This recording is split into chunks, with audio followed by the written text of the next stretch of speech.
주님께서 에레미야 7장 23절에서 이렇게 말씀하셨습니다. 너희는 내 목소리를 들으라. 그리하면 나는 너희 하나님이 되겠고 너희는 내 백성이 되리라.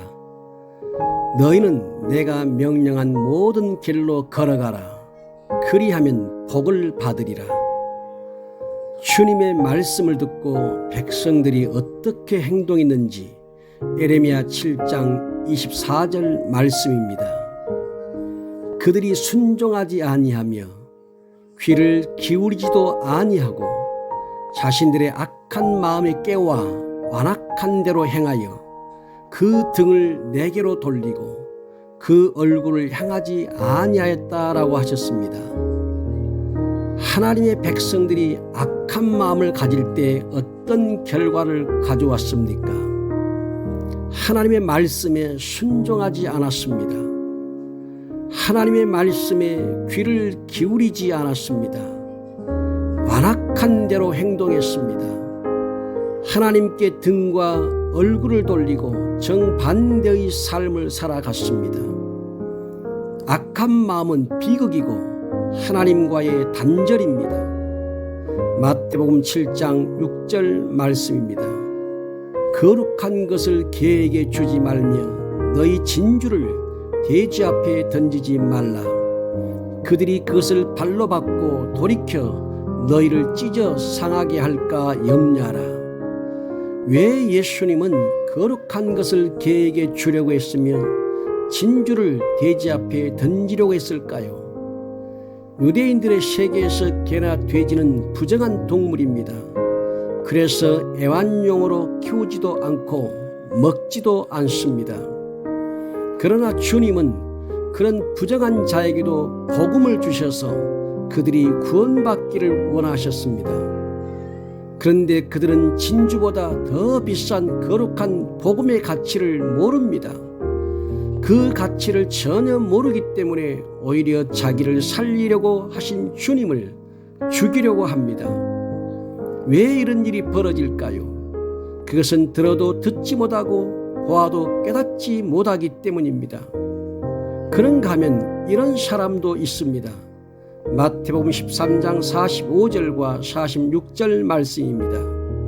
또 천국은 마치 좋은 진주를 구하는 장사와 같으니 극히 값진 진주 하나를 발견함에 가서 자기의 소유를 다 팔아 그 진주를 사느니라.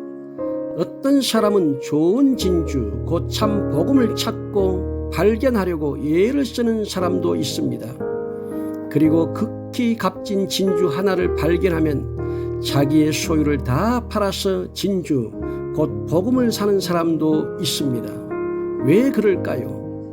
들어서 깨달았기 때문입니다. 보아서 알았기 때문입니다. 즉 좋은 물건을 볼 줄 안다는 것입니다. 당신은 하나님의 말씀을 듣고 배울 때 좋은 진주를 구하는 영적 장사꾼이 되시기 바랍니다. 좋은 영적 장사꾼이 되기 위해서는 좋은 마음을 가져야 합니다. 그러면 귀가 열리고 눈이 열립니다. 마음이 자신의 삶에 있어서 축복의 통로가 되게 하시기 바랍니다. 마태복음 13장 8절 말씀입니다. 더러는 좋은 땅에 떨어짐에 어떤 것은 100배, 어떤 것은 60배, 어떤 것은 30배의 결실을 하였느니라. 누가복음 8장 15절 말씀입니다. 좋은 땅에 있다는 것은 착하고 좋은 마음으로 말씀을 듣고 지켜 인내로 결실하는 자니라. 좋은 땅, 착하고 좋은 마음을 가진 사람이 되시기 바랍니다. 착하고 좋은 마음을 가진 사람만이 좋은 열매를 많이 맺습니다. 에스겔 2장 3절과 4절 말씀입니다. 내게 이르시되 인자야, 내가 너를 이스라엘 자손 곧 패역한 백성 나를 배반한 자에게 보내노라. 그들과 그 조상들이 내게 범죄하여 오늘까지 이르렀나니 이 자손 얼굴이 뻔뻔하고 마음이 굳은 자니라.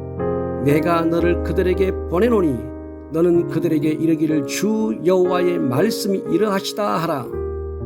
하나님의 백성들이 무엇 때문에 패역한 행동을 하고 하나님을 배반하며 하나님 앞에 죄를 지을까요? 얼굴이 뻔뻔하고 마음은 돌처럼 굳었기 때문입니다.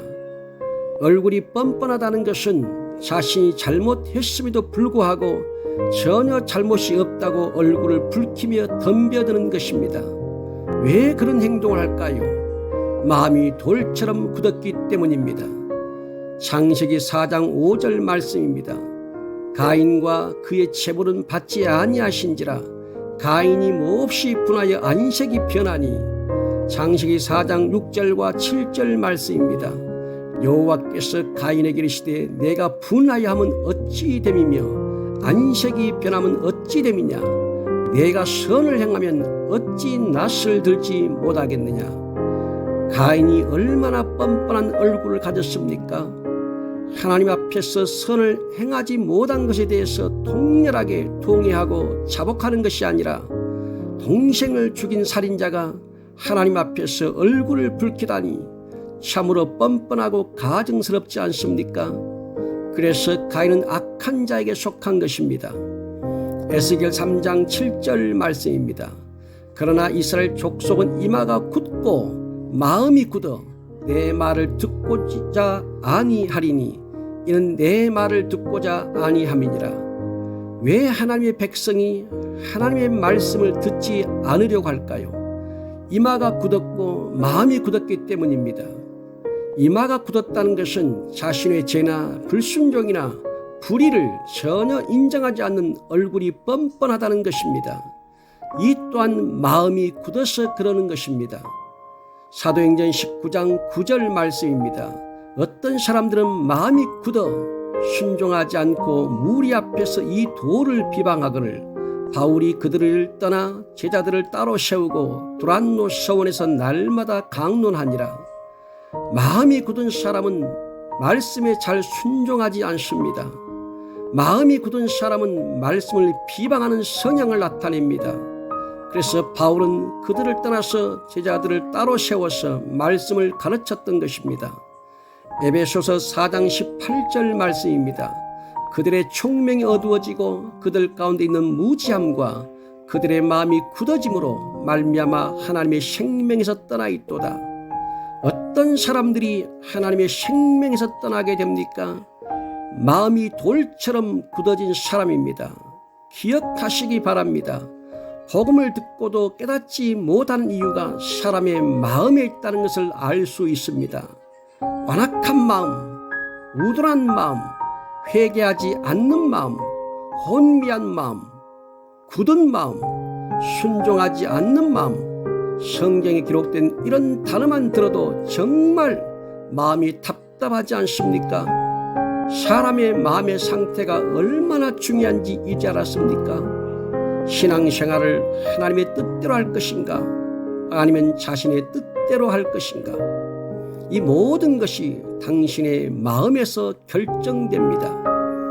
마음만 바뀌어도 생각이 달라지고 말이 달라지고 감정이 달라지고 행동이 달라져서 자신의 삶을 행복하게 만들어가는 것입니다. 에스겔 36장 26절 말씀입니다. 또 새 영을 너희 속에 두고 새 마음을 너에게 주되 너희 육신에서 굳은 마음을 제거하고 부드러운 마음을 줄 것이며. 성령에 의해 굳은 마음이 제거되고 부드러운 마음을 가졌다면 당신은 축복을 받은 사람입니다. 복음을 듣고 변화가 되는 경우가 있고 변화되지 않는 경우가 있습니다. 그 차이는 마음에서 시작됩니다. 당신께 묻습니다.